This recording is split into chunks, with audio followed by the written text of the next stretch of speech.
And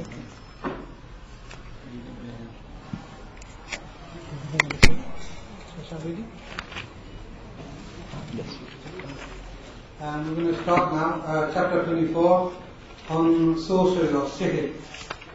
Allah the Most High said, indeed they knew that the buyers of it, i.e. the magic, would have no share in the hereafter. Also Allah said,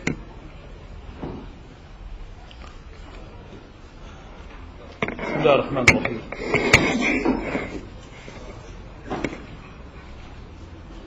الحمد لله رب العالمين والصلاة والسلام على سيد المرسلين وعلى آله وصحبه أجمعين وعلى من تبعهم بإحسان إلى يوم الدين. After praising Allah subhanahu wa ta'ala, passing salutation upon his beloved messenger Muhammad sallallahu alayhi wa alihi wa sallam, straight away with a chapter which is titled As-Sihr, the magic. And the brother just read a verse, Abu Fatima, that is Allah subhanahu wa ta'ala saying, for those who deal with the sihr, they will be having no portion in the hereafter, meaning they will have a complete disaster. Sihr, the magic, before maybe it's going to be not reading more than these two verses, I'm going to really talk about it. So before we start talking about the verses, I would like to shed light about the magic in general, and this is our topic for tonight, inshallah. Just for the brothers to come forward, Jazakumullah khairan, for those who want to listen. Please come forward.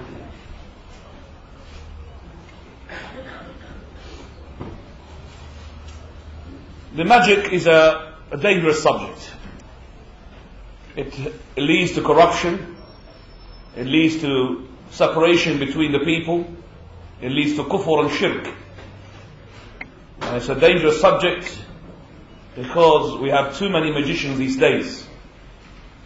وَقَدْ اخْتَلَطَ الْحَقُّ بِالْبَاطِلِ, and we find the falsehood had been adulterating the haqq. So the people are not anymore distinguishing between a magician and a sheikh. They call the sorcerer as a sheikh. And they call the musha'wid is could be called as well sorcerer, as to be raqi, person who reciting incantation. They might call as well the shaitan as to be alim. And magic is a topic, it is not something that can be read and then understood. It needs to be as well with an experience. So the person who talks about it, he needs to be himself had got an experience with some of the cases with the people regarding the magic. Not just when reciting and make a ruqya on the person, but also knowing how to remove such a thing that is a sihr. Sihr thabitun bil kitabi wa sunnah wa ijma'i ummah. It is affirmed in the book and the sunnah and the consensus of all the companions. It is something that which is known for a long time.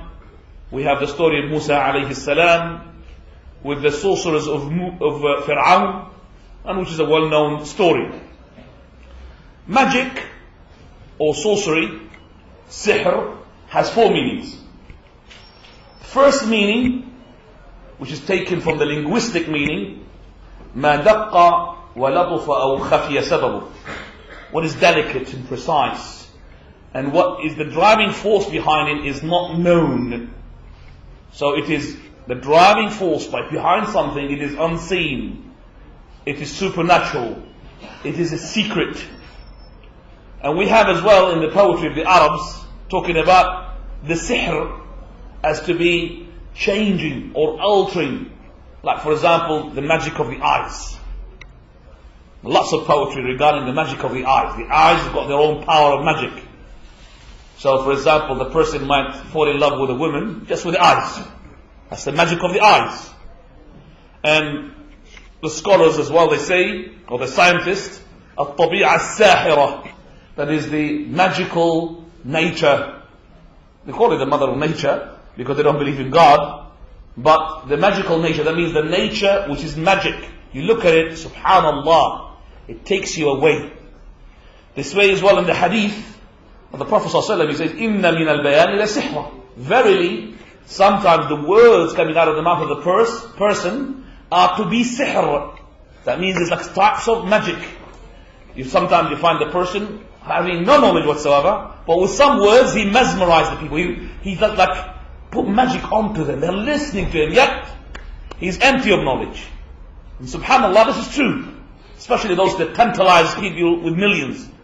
Tantalize people, especially the evangelists. And if you listen to them carefully, you will be laughing your head off because they've got no knowledge. So that's as well type of a magic. And it's type of alteration, changing the facts. Now, what is the ruling regarding this first section? That is, which is the driving force behind it is that, for example, the magic of the eyes, the magic of the nature. Well, it is whatever, it is decided upon the person's way of viewing it. For example, if he is doing it, for example, if he has seen the eyes of a woman that are really so beautiful, and they follow it up with another looking and another looking, it becomes haram. But if he just said, A'udhu Billah, and he stopped looking for somebody, and listen to his wife, no problem, look as much as you want. If you think that the nature is the mother or the creator for the people, then it's haram. But if you think this is the magic of the nature, meaning that Allah created the nature so beautiful that it captures your heart, no problem about that. Also, if the words coming out of the person are with knowledge, and yet they have got magic, alhamdulillah, that's halal. But if those words coming out of the mouth of an ignorant person, yet he is deviating the people, then it becomes haram. That's the first meaning. Second meaning, deception, al-khida'. From it you take the circus people, with swift hand, very quick hand.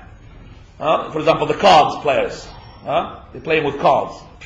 Or the use of the cameras, or the use of the mercury. They say, for example, the time of Fir'aun, the sorcerers had put some mercury into some ropes or pipes, and they threw it in front of the people, and by the heat, that mercury had expanded, and that's how the people, they thought that those tubes or pipes were moving like snakes. And when Allah subhanahu wa ta'ala commanded Musa alayhi salam to throw his staff, and it changed to a real snake, then the sorcerers knew that this is not magic. It has to be something beyond their capability, and that's why they fell on their faces. Why? They know that this is the creation of Allah subhanahu wa ta'ala, the creator of everything, the heavens and earth. So, we find, for example, hypnotizing person. For example, the use of them, they call it like, have you ever seen the clock going in front of a person to hypnotize a person? That's as well. Or the sedation of a person, bench. Use of chemical stuff. So you mix up things and they give it to the person. If they kill him, they should be killed. So this is called deception as well. So making for example, the ninjutsu. When they throw something in front of you and then they disappear. That's a magic as well for them. But this is not to do with shayateen. It's to do with deception.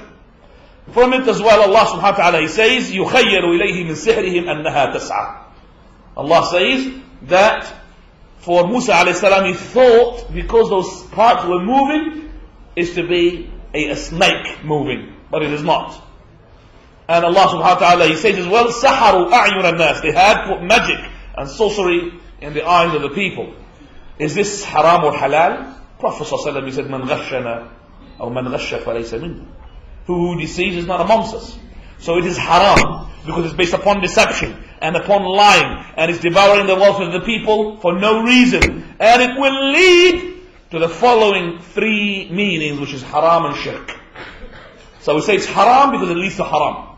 The third one, which is the real magic, as-sihr al-haqiqi, was the cooperation. It is somebody that cooperates with this cooperation between the shaitan and the sorcerer. And the sorcerer gets closer to the shaitan by sacrificial. He does something as a sacrifice to that shaitan for the sake of cooperating. Allah subhanahu wa ta'ala, He says, وَلَكِنَّ الشَّيَاطِينَ كَفَرُوا